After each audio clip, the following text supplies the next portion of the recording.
la filière laitière aujourd'hui et ses objectifs pour demain?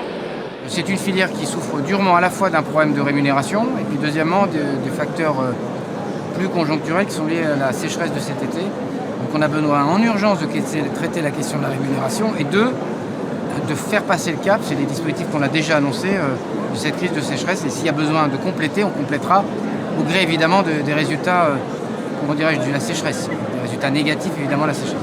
Le deuxième sujet, c'est plutôt des sujets de moyen à long terme, c'est le sujet de la transition, et notamment la transition autour du carbone, capacité à capter le carbone, capacité à décarboner la filière, ça me paraît le enjeu absolument majeur de cette filière. Donc la rémunération, et ça c'est pour tout le temps, passer les crises, et trois, la mettre en situation, ce qu'elle fait, ce que je voyais là, d'exercer les transitions, parce que on a besoin, il y a un dernier sujet qui est le sujet du renouvellement des générations.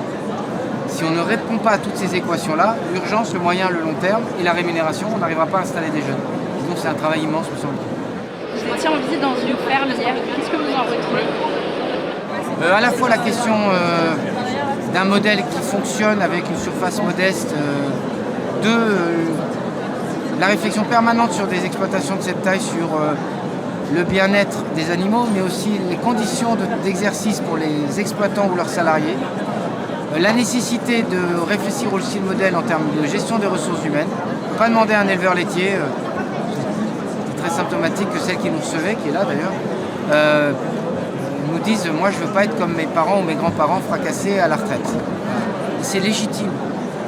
Et donc on a besoin aussi de travailler avec eux, puis les voies qu'ils recherchent sur la réutilisation de l'eau avec une entreprise à côté, les voies qu'ils recherchent sur l'énergie, les voies qu'ils recherchent à explorer sur l'alimentation, enfin sur des élevages assez typiques de ce qu'est la Bretagne.